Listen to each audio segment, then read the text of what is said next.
Good morning. Hello. Sunday, June 13th. Let's start by setting our intentions and making aspirations by saying the four measurables. Prayer. May all beings have happiness and the causes of happiness. May all beings be free from suffering and the causes of suffering. May all beings not be separated from the happiness that has never known suffering. May they rest in equanimity, free from attachment, anger, and aversion. Welcome. I want to go through, so the last two classes we did this 9 purifying breaths. I'm going to widen our shot frame out here a little bit more. 9 purifying breaths, right? Which is really good before we meditate. It's a great preparation for it. Victoria was the one who gave us the instruction on it 2 weeks ago. And I'm going to go through a little bit of the details on that. Now remember, we're talking about, the channels, the energetic channels. The central is the blue, depending on how you want to define. Usually in men, the white is on the right. The red is on the left. That is not critical. That can be interpreted as you like, based on how you want to interpret that and how you want to express that. We start on the right side, so whichever channel you're starting with, that's what's going to be the right one. What, be it the red or the white, how you define it. Okay. What we should keep in mind is we're exhaling stale wind, kind of our obscurations, that pertain to negative emotions, like anger and, attachment and ignorance and jealousy, arrogance and all those things, right? And we're breathing in, think of it as like enlightened energy, enlightened air, like that sky that we work with, that kind of crystal clear, empty, unstained, limitless. So that's, I think, something also that we should include in this. I didn't focus on the Vajra fist, the mudra. So the thumb goes to that ring finger and then closes. And we're using this, right? We're using the index finger to close the nostrils. This has to do with like a point connected to, I think, I'm not sure if it's energetic or an actual artery pressure point kind of thing. But that's what we're going to use, right? That's important. We should maintain this through these 9 rounds of breathing. Think of your body as empty, almost like like if your body was made of crystal almost. And these 3 channels, though, are very clear. The key point is to connect to the subtle body, and this is what we're talking about with these channels. This is the subtle energetic body, and establish it through habituation, through this practice over and over again, as the basis for meditation in a way. The subtle body is really the most fundamental level of our being, and it is the door through which our awareness is accessed. It's not really the brain per se, is what we're talking about. We're talking about the subtle body. So when all these thoughts settle and that pure awareness is left, that's what we're talking about. Separate mental events, thoughts arising from the awareness itself, and establish your subtle body beyond the movement of discursive thinking. Don't chase after the thoughts, just breathe. Inhale the pure, luminous air element filled with light and blessings of all the Buddhas. After the inhale, hold it. Within that brief hold, become aware of your awareness as spacious and vast. You can decide specifically what you're removing through the exhalation, the blockages and the obstacles. It could be physical sickness, mental sickness, illness. You can decide on that specifically. Oh, my anger issues at so and so, or anger in general, decide it and then exhale it out. Connect to the channel with which you are working. And on the third exhalation, release the particular quality associated with that channel, right? So the white is anger, the red is attachment, the blue is ignorance.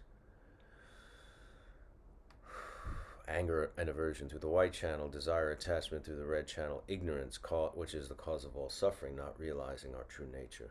That's through the central blue channel. The last breath of the 9, which we're working on the blue channel, you release your breath. Instead of out the nostril, it goes out through your crown chakra, the crown, into space.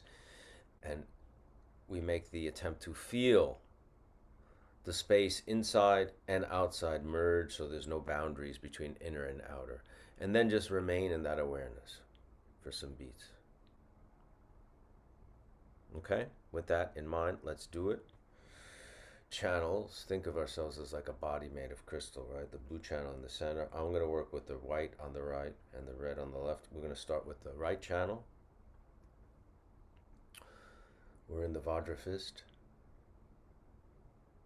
I like to go to the opposite. It doesn't really matter which one. We're going to start with the first breath, which is an inhale.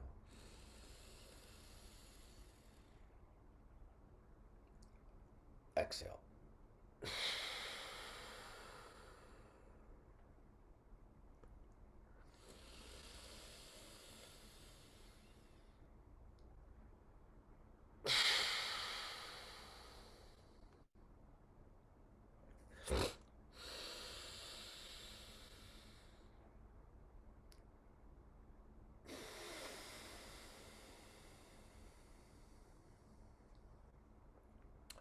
We're going to go to the opposite. So I'm going to the red, which deals with attachment and desire and those things, negative, in the negative sense, Inhale.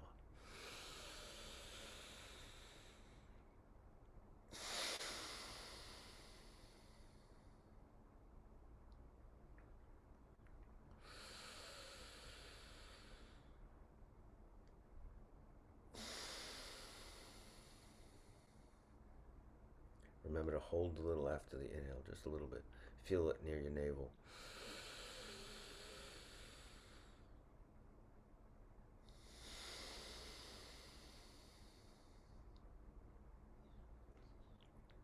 Take these, put them on our knees or something, right? But maintain them in that Vajra fist, but you rest them.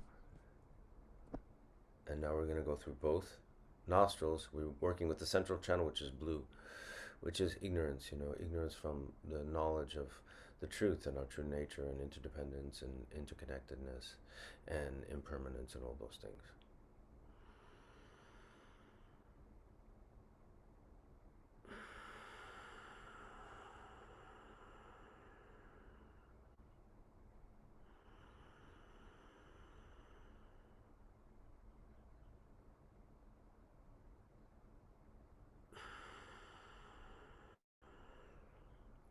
Ignorance of the reality of non-duality and emptiness, shunyata. Last breath's going to go out through the crown.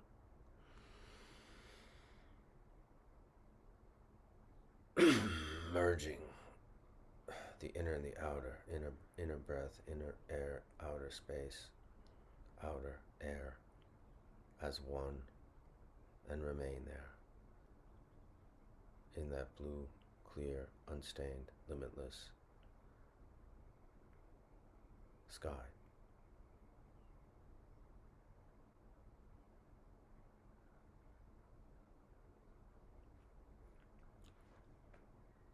And begin meditation.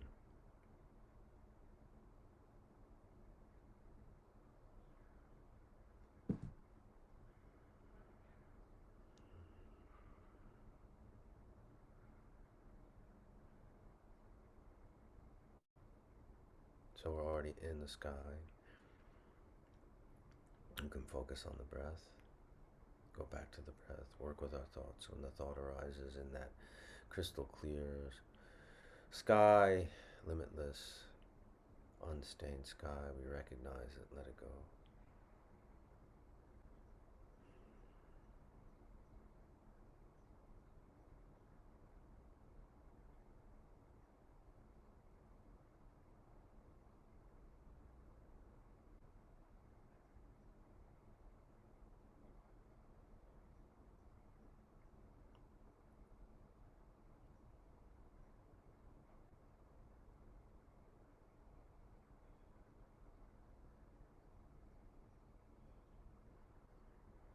Focus on the breath, where it goes in and out of the nostrils, where it's moving. So if you find yourself thinking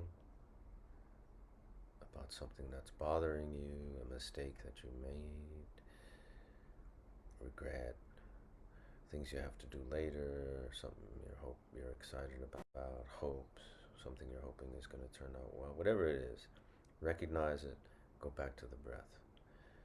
Recognize your attention has gone into the thought and take that attention back to the breath. That's one technique. Or you could take that attention to the image of the sky, the limitless, clear, blue, unstained sky, full of potentiality. The thought is a cloud in that sky, and just imagine that thought dissolving back into the sky from where it came. That's another technique. And the other technique we've worked a bit with is recognizing the thought with your awareness, mind looking at mind,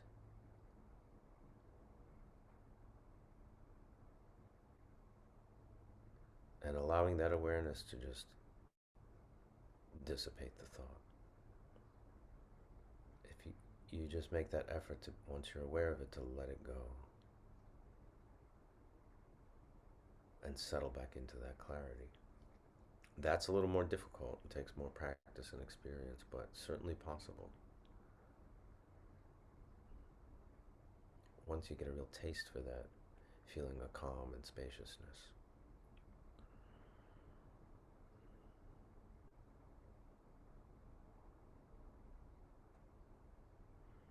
And next time you do the 9 purifying breaths before meditation, just sit in that space as long as you want before you meditate. There's really no difference between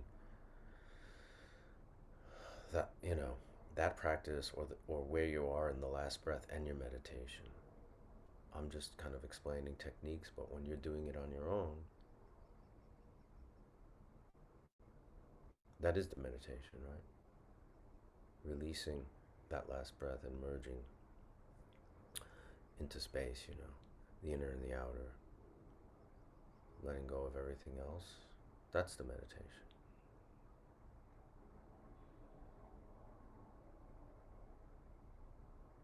So play with how you can blend that first part and your more formal practice of meditation. Okay, let's keep meditating. If you hear my voice, stick to the practice while, it's almost like one part of your attention is hearing me, but the other part is staying with the practice. Back to the breath.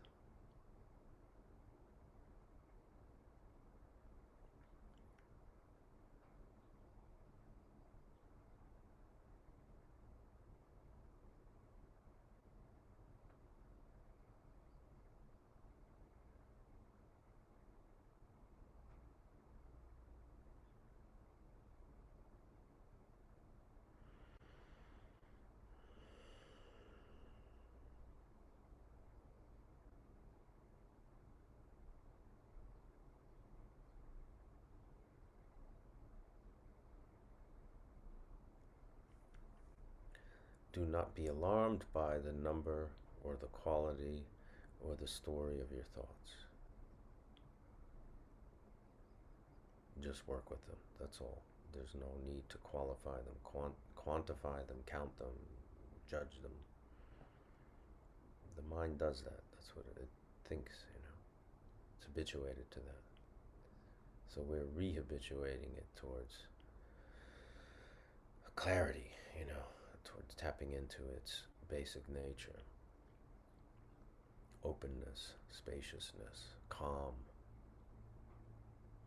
centeredness, presence, awareness.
Back to the breath.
Your breath doesn't have to be deep or it shouldn't be shallow. It's a normal, relaxed breath. It might get deeper just as you kind of settle into the calm.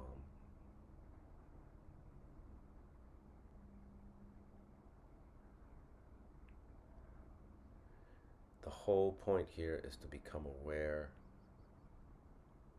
of the fact that we're thinking, and once we're aware of it, to let that thought be. Don't chase it, don't judge it, don't regret it. Notice it, almost separate it from your mind in a way, like a cloud is separate from the sky, but it arose from the sky and it'll dissolve back. And it's really the awareness that kind of allows that to happen. The more we practice, the more we'll become aware.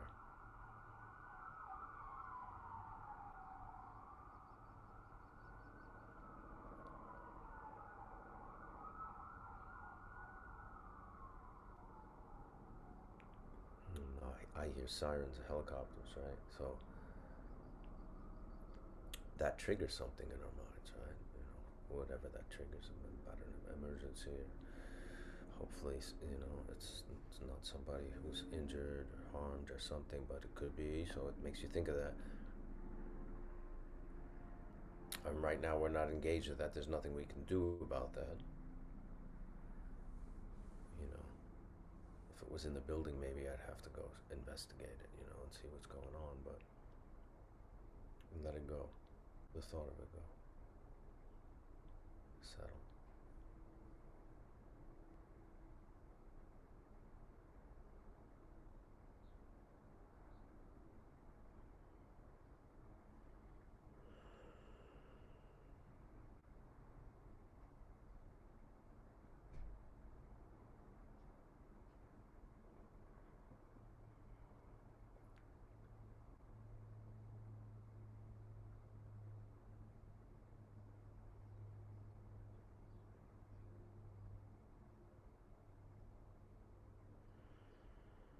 Back to the breath. I just became aware of my thoughts, and I'm going back to the breath, focusing on the movement of the breath.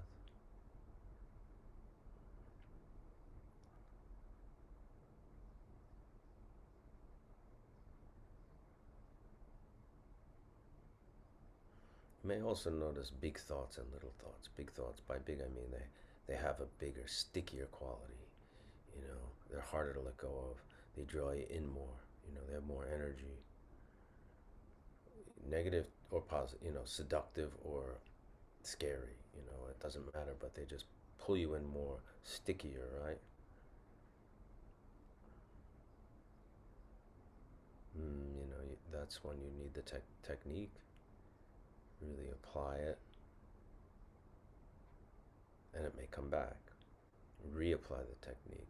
I see that cloud in the sky representing that thought, and I just watch it dissipate into the sky and settle back into that clarity.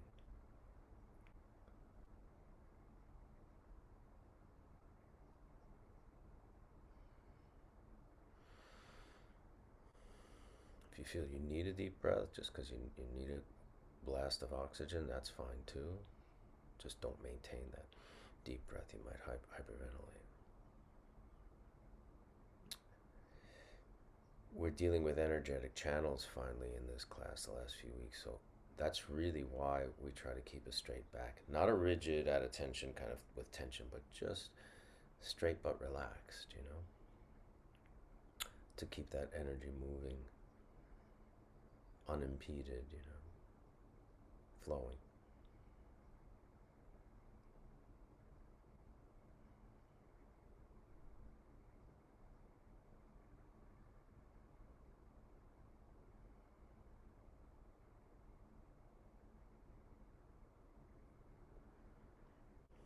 You don't have to keep the Vajra fist after the 9 breaths, by the way, for those who have. It's not necessary. I'm sure you could, but it's not necessary.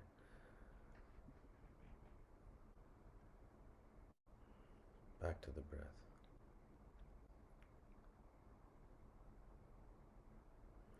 Or some of us just recognize the thought, and with the recognition, just imagine that thought leaving, dissipating, settling, and settle yourself back into the clarity. Some of you may, you know, be able to play with that a bit. Mind looking at mind, awareness.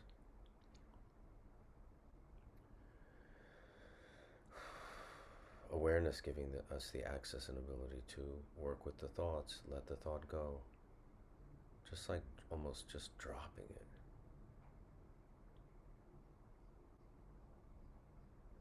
But it only work by cultivating awareness, mindful awareness. It's really the only way.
Okay, very good. I just want to bring something up that's interesting. You know, a lot of people come to meditation um, for anxiety. You know, they felt a lot of anxiety or stress, and they think it might be a good, might help them. You know, and it may. But remember this, right? It's not the meditation that's helping you. What is giving you the calm and that peace is actually the true nature of your mind. That calm that we find in the practice when we apply the technique and the thought dissipates and we're left with the calm, that's our mind. That's the natural state of the mind. So remember that. It's not really meditating as a, you know, exercise or whatever, or even as a modality that is giving you the benefit. It's your own mind. So if you're drawn to meditation as almost a healing process, you know, as a healing modality or something, right? It's not meditation that's necessarily healing you, it's your own mind. I think it's really important to recognize that. So, whatever benefit you're getting from this, if you are, you may not be, I hope you are, that benefit is coming from your own mind. It's not coming from meditation. You know, meditation is really, it's just an avenue. You know what I mean? It's a door. It's not what's giving you the benefit. It's your own mind. Meditation is allowing you access to that on an unimpeded level a bit, you know, tasting that. Really remember that and really think about that. I think it's really important. After we had done Meditation 101, which was more of a secular meditation class, we didn't really talk about Buddhadharma at all. But there was interest from a lot of you. So I asked my teacher, I asked him permission to teach meditation without Dharma. And he said, you don't need to ask my permission if you... well, he said, you don't need to ask my permission, but I think it's a good idea anyway. So we did that. And then I said, the meditation class is going well, but the students are interested in Dharma. And he said, that's good.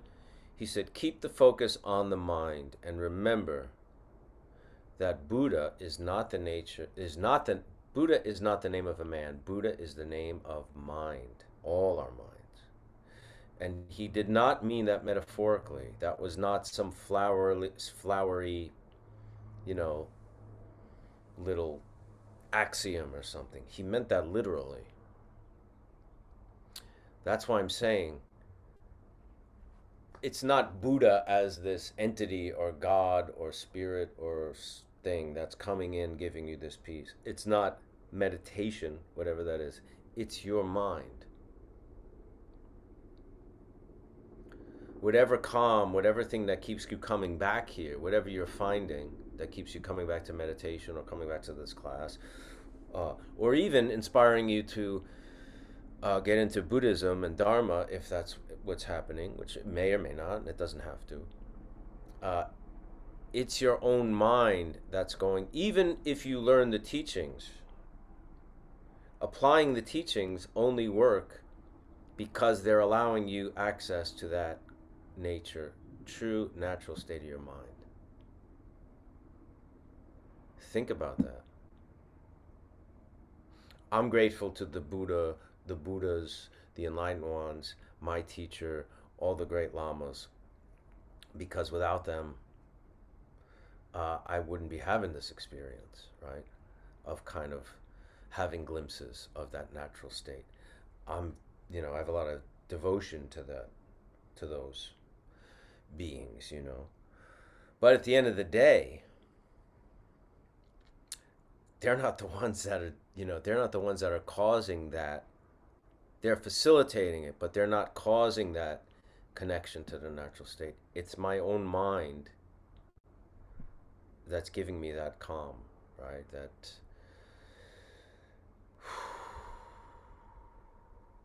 That clarity, the glimpses of that peace.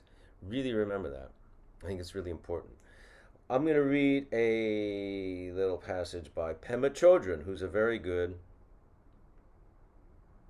fantastic Buddhist teacher. Was a student of Chogyam Trungpa Rinpoche's, but an amazing teacher in her own right. Has written many really good books. If you don't know her stuff, you should. In the Buddha's first teaching, called the Four Noble Truths, he talked about suffering. The first noble truth says, It's part of being human to feel discomfort. Nothing in its essence is one way or the other. The earth, the water, the fire are always, the wind, they are always taking on different qualities. They're like magicians. We also change like the weather. We ebb and flow like the tides. We wax and wane like the moon. We fail to see that, like the weather, we are fluid, not solid, and so we suffer. The second noble truth says that resistance is the fundamental operating mechanism of what we call ego. That resisting life causes suffering. Traditionally, it's said that the cause of suffering is clinging to our narrow view, which is to say we are addicted to me. We resist that we change and we flow like the weather, that we have the same energy as all living things. When we resist, we dig in our heels, we make ourselves really solid. Resisting is what's called ego.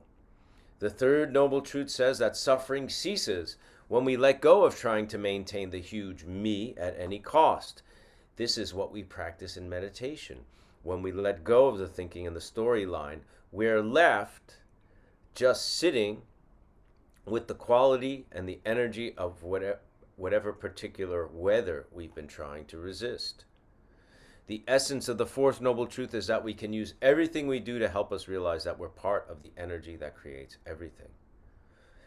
If we learn to sit still like a mountain in a hurricane, unprotected from the truth and vividness and the immediacy of simply being part of life,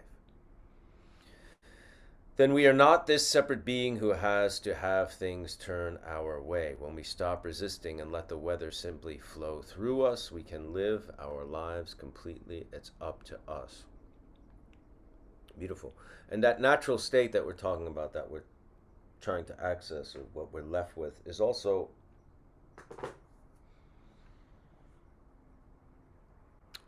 I think the higher qualities, like generosity and compassion and love and equanimity, humility and all those things, they come out of that state. They don't come out of that attached state, that sticky state of like grasping at this or hating that or worrying about the future or regretting about the past. They really come out of being in the moment, being clear, being peaceful, being calm, being kind, right? Being compassionate.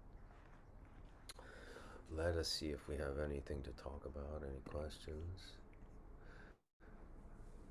Are you familiar with what a predator animal does to gain merit? Sometimes predator animals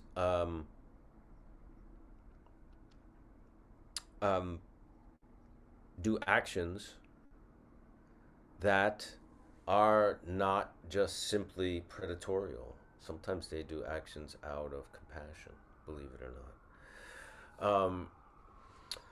Those things are really hard to say. I mean, you have to talk about specific examples, and I'm not that versed in all those things. But sometimes it can be just because a predator animal comes in contact with,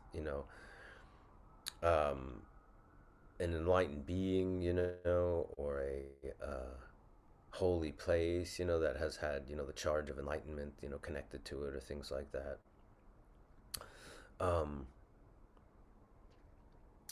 But a predator animal has the ability to certainly, because it has, all sentient beings have Buddha nature. So it certainly has the potentiality to it to gain merit. There's also a chance it won't gain merit, and it may have to do it in another life, but it certainly could. New meditation, I find it hard to clear my mind. Do you have any tips? I mean, that's the technique. I mean, well, that question was asked at 10:07. So hopefully, if you sat through the meditation and you heard the techniques, go to the class with Lama Surya Das. That's on IGTV, my IGTV, or on the website, our website here. Or do the 101 on IGTV or on the website. That has the tech. That's how you clear your mind. That's what we're doing. Why we're doing the technique here. I have started feeling energies after going to an energy therapist. I also do yoga 3 times a week. It's a very new and exciting feeling. I feel like a completely different person. Any advice? I know it's a broad question. Well, that's not really specific. Feeling energies, new exciting feeling. So I can't really say what, I mean, if you're going to an energy therapist and you feel good, and I mean, yoga obviously is a great exercise, and I don't know a lot about yoga. I don't know a lot about energy therapy, but I guess it's a good thing, I mean, if you're happy. I mean, if meditation, meditation is, in my understanding, would be different than either of those things. So uh, I would, if you're getting something out of meditation and relating to it and connecting to it, I would stick to that. I don't think they run counter to each other.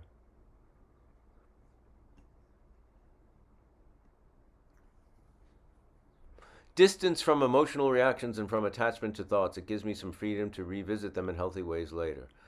These are excellent exercises for healing and for tapping into freedom of creativity. One, love. Thanks for introducing us. Thank you, Caitlin. In what way can I keep the calm mind as I've been in fight and flight for 40 years due to many traumas, including brutality? For instance, I woke up from a coma 3 years ago. Yasmin. Now, trauma can really be something that needs to be addressed in a professional, therapeutic, sometimes even medical, um, psychiatric arena, you know. And maybe you have, because it's been something going on for a long time. Um, so I don't want to ignore that. That's necessary, I think, for a lot of people who've been through trauma. So if you have not investigated those, I strongly encourage you to. And if you are, and you're adding meditation as a way to kind of work with some of those things, or you're just choosing to work with meditation and those things are up, one thing you can do, and it can be very hard to do this, is to the people in the past that have participated in that trauma to understand that those negative actions that they cause are going to bring them great suffering in this and the next life. Maybe even greater suffering than you went through, maybe, probably, in the next life. And it may be in a realm that is something we can't even conceive of, that's so difficult. But not to look at that in terms of good, they're getting their comeuppance and vengeance and things like that, but understand that that suffering uh, goes for a lot of, compare that. Imagine if a loved one had to go through that suffering, you know, and just try to relate to that and understand that's um, their karma, that negative karma that they've created. So, they say, the Buddhists say, because our because existence, there's no beginning and there's no end, right? So this has been samsara has been going on for limitless times, that all beings, mathematically, all beings at one time or another were our children or our parents or our loved ones and things like that. And that's a very big concept and very difficult to accept and to work with, but that's one way. But and meditation can is a good thing to work with, work with thoughts and work with difficult thoughts that come. But I hope you have pursued, professional ways of dealing with these things as well. What is the Buddhist viewpoint on alcohol and other substances? There's no, in Buddhism, there's no one viewpoint. It's not like other religions, that is just like, this is the way. There's many different traditions of Buddhism, and there's many different views on, some. Um, First of all, there's monastic vows. People who become monks and nuns, and they take a certain amount of vows that are very different than someone like me, who's a layperson. I've taken Buddhist refuge vows, but I'm not a monastic. So um, I can be married and have sexual relations, and I don't take a vow of poverty. I can eat after sundown or after my second meal and things like that. Um, it's the individual lamas and their traditions, their lineages that you're going to wind up following, not Buddhism in general. Although, sure, you're going to practice the teachings of the Buddha, but they're not. It's not one size fits all per se. Ultimately, the teachings are all the same, but when you're getting into these individual precepts and vows, you know what I mean. My teacher does not want his students to become intoxicated. Maybe you can do a shot or a glass of wine as almost like as a medicinal thing, but not to be drunk, or not to be intoxicated. That's just his. I'm not even sure if that's something from his tradition or something he's just learned or felt through his teaching career that works better. Career is such a funny word. Through his teaching experiences, that it's better for his students to commit to not doing that. So until you take refuge or with a teacher, you know, who's going to give you certain instructions and certain parameters, as long as you're not, if you feel like you're abusing it, obviously nothing's good if you're abusing it, and your health is being compromised and things like that. That, of course, is not a good idea. But Buddhism's a little different that way. There's not just one. When it comes to things like that, eating meat, not eating meat, they're not all vegetarians. Not all Buddhists are vegetarians. Not all Tibetan Buddhists are vegetarians. But some Tibetan Buddhist lamas are vegetarians and promote it to their students, and some don't. Based on certain viewpoints and philosophies and stuff like that. The important thing in Buddhism is really working with your mind, and motivation and intention, rather than just the black and white, the rules, this or that. It's really the intention. You know what I mean? Like lying, right? Lying really is not right speech. So the Eightfold Path that the Buddha set out, as the path to enlightenment, right speech is one of them, and that includes like not lying. But sometimes the truth can be very harmful to someone and not beneficial and cruel, right? If you see someone, and you think they've gained a lot of weight or something like that, and well, that's a bad example because you may be a good friend and you need to tell them to watch their health. But say their shirt is ugly or they look bad that day or something, and saying like you look horrible, that's the truth. And saying you look really good today is a lie. But what's your motivation? And you know what I mean? It's like sometimes skillful means, and I'm not talking about skillful means to manipulate things to your benefit, but to be to really be of benefit to other people. So it's intention more than the rule of law. You know what I mean? The source of the reading is Pema Chodron. It doesn't say where I read it from. Does not say what book it's from. I don't think. Let me see. No, it doesn't.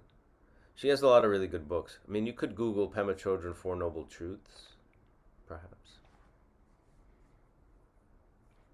I feel like my practice is starting to deepen since introducing the non-purification breaths. Yeah, me too. Me too. Norma says, much like the Buddha doesn't cause the mind to experience a natural state, I'm paraphrasing, but yeah, that's right. Just like hearing the helicopter cannot cause me to be upset, but it is the thoughts that the sounds cause that affect my natural state. When you said you have no control over it, was actually freeing. I realize that many times I let worry take over it when in fact I have control over it. Perhaps it's my mom's mind. Yeah, it's our relationship to things that bring the story in, that bring the, attachment and the aversion in, our experiences, our likes and dislikes. And we're working with going beyond those things, right? Becoming aware of those things, becoming aware of the, you know, they have no essence, those things, you know what I mean? They have no reality. They're flimsy constructs of our own, thoughts and experiences, but there's no essential nature to them. I mean, ultimately, there's no essential nature to us either. But there is mind, there is consciousness, and there is something here, right? It's just not as we kind of relate to it, the solidity of it and the permanence of it. How often do you meditate? How often do you recommend to start with? That's got to be up to you, The more, getting into a routine is good, That's good. Like anything, like an exercise program, or like if you wanted to learn a skill. Regular practice is really good. I think you should, how often do you recommend to start with? Time wise, that's up to you. Start with short sessions, but do it regularly. Have a place where you do it and a time where you do it. That's always good too. Claudia wants Victoria to come back to explain the channels and stuff. Yeah, I was gonna have her do it today, but she wasn't available. But we'll have her explain it because she can explain it very much. Do you ever use mantras like transcendental meditation? I don't know anything about transcendental meditation. I do use mantras, but uh, that practice was given to me by my teacher, so I don't offer that because I'm not really qualified to, give you mantras to do. But you certainly can practice a mantra if you find it. That's up to you. You don't need permission. I feel I need permission to teach that, but um, you certainly can if you want. But often that's a different type of meditation. I mean, it's the same thing ultimately, but it's good to have somebody take you through that use and how to focus on it and what you're focusing on. How do you feel about full lotus? Uh, I know it is often suggested, but I found the position to be quite distracting. Well, I can't really get into full lotus. I mean, I could do it for like 3 seconds or something. So I don't do it in meditation. I don't think it's. I mean, some people are really flexible, and they feel more kind of energetically sound and aligned when they do that. But I wouldn't make that the goal. The goal is to kind of get in touch with the nature of mind. That's really why we're meditating. We're not meditating to get into full lotus. If that happens as a byproduct, that's fine. And actually, in the face of your teacher, it's considered disrespectful to be in full lotus. So if you're ever at a teaching and you see a student sitting there in full lotus, uh, looking like they're very accomplished and experienced, you know that they're actually not. Because it's kind of a sign you shouldn't be sitting in full lotus. Maybe if it's a closed retreat thing and you're all practicing, but like in a teaching, you're not supposed to. If it's distracting and uncomfortable, don't do it. It's really not necessary. Have you ever cried while meditating? Is it a good thing? I've dealt with the passing of two loved ones peacefully at my home. Still sits heavy. Yeah, there's times in our lives when emotion is overwhelming, and if you sit, and just kind of calm down the emotion, because often we're holding on tight and the emotion doesn't go anywhere. So yeah, if it comes up, it comes up, and just let it come up. You may spend the whole session crying because that's what you need to do. I mean, those things are important. I don't think you need to be like, I'm gonna let go of the thought and just let it go. Often that needs to come out. I mean, tears are coming out. There's actual substance coming out of our body that needs release. So sitting with the feeling is a good thing, sure, when that's overwhelming. And that passes, as we know, too. Okay, that is all for today. Our friend Kate has her birthday. If she's here, we wish her a happy birthday. Let's dedicate the merit of today's session to the benefit of all beings. By this merit may all beings attain the statement and conquer the enemies of faults and delusions. May they be liberated from this ocean of samsara and its pounding waves of birth, old age, sickness, and death. Thank you, Nick, for your kindness and generosity. We will see you next week.